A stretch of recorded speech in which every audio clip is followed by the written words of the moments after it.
Día 127, Lección 12, Evangelio de San Marcos. Sexto, ¿quién era su autor? La primera mención de Juan Marcos en el Nuevo Testamento se encuentra en Hechos, capítulo 12, versículo 12. Allí se le identifica como el hijo de una mujer llamada María, en cuya casa se reunían los creyentes que vivían en Jerusalén.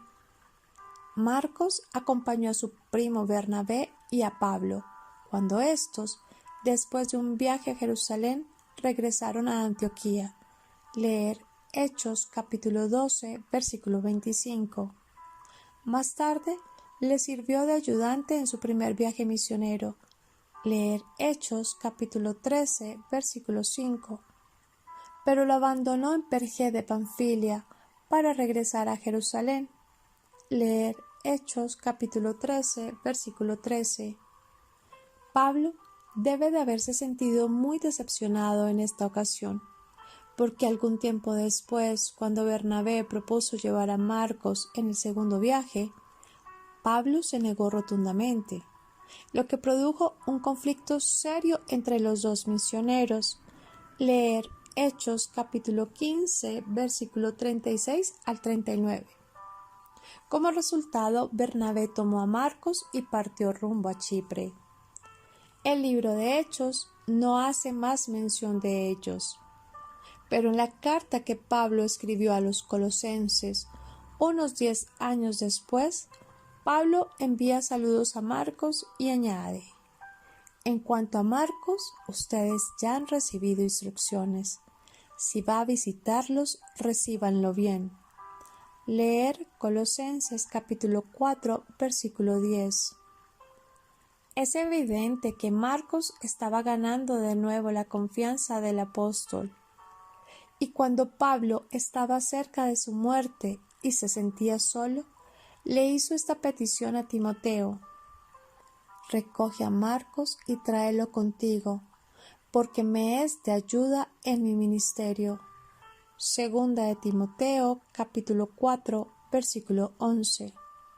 Así pues, parece que en sus años posteriores, Marcos llegó a ser uno de los ayudantes íntimos y amados de Pablo. Siendo Marcos sobrino de Bernabé, leer capítulo 4, versículo 10 de Colosenses. Quizás haya sido levita. Leer Hechos capítulo 4, versículo 36. Se ha conjeturado que haya sido el joven que huyó desnudo la noche de la detención de Jesús. Leer Marcos capítulo 14, versículos 51 y 52, cuando apenas comenzaba a interesarse en Jesús. Marcos estaba con Pedro en Babilonia, cuando éste escribió su primera epístola, Primera de Pedro, capítulo 5, versículo 13. La tradición primitiva cristiana afirma que Marcos era compañero principalmente de Pedro y que escribió la historia de Jesús tal como oía a Pedro predicarla. Pedro era hombre de acción, y esto parece reflejar en el estilo del Evangelio de Marcos, como por ejemplo en su uso tan frecuente de al momento y enseguida. Marcos, en latín Marcus, que significa gran martillo.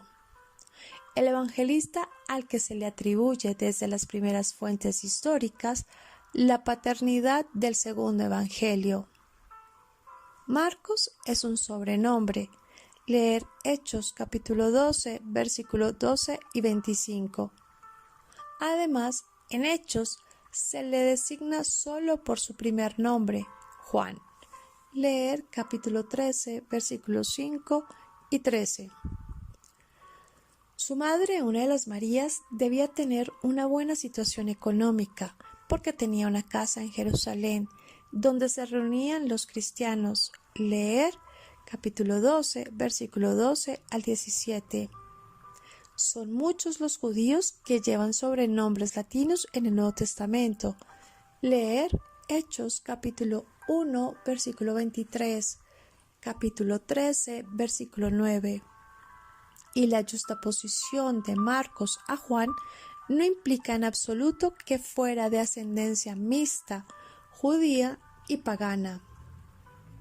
Pero menciona a Marcos como hijo suyo, calificativo que si no es solo un término de afecto, puede significar que Marcos era uno de los convertidos de Pedro.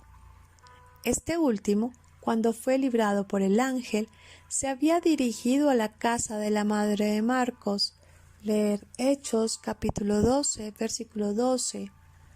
Lo que es una indicación de las tempranas relaciones del apóstol con esta familia.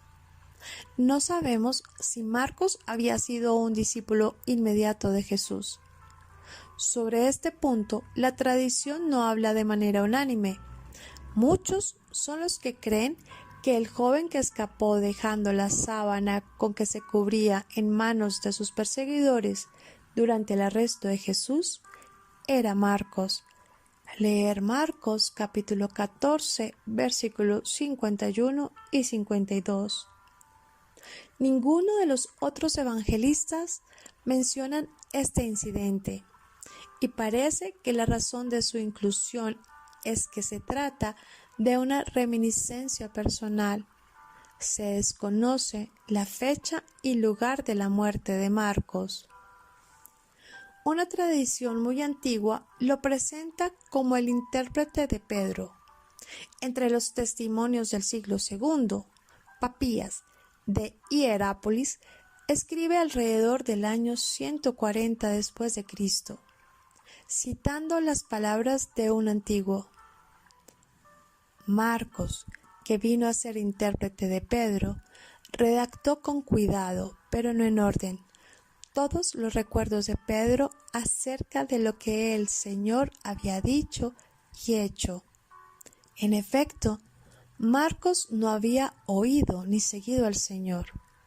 Más tarde, como ya he dicho, acompañó a Pedro, que enseñaba siguiendo las necesidades del momento y no con la intención de dar relato sistemático de las palabras del Señor. Al redactar estos relatos, Marcos no cometió error alguno, ya que tomó gran cuidado en no omitir nada de lo que había oído, ni añadir nada que no fuera verdad. Eusebio, Historia Eclesiástica. Esta alusión a Marcos, intérprete de Pedro, puede significar que lo acompañó hasta el final de su apostolado itinerante y que le sirvió de portavoz ante audiencias paganas. Hemos visto que Marcos estuvo en Roma al mismo tiempo que Pablo. Una insegura tradición le atribuye la fundación de la iglesia en Alejandría de Egipto.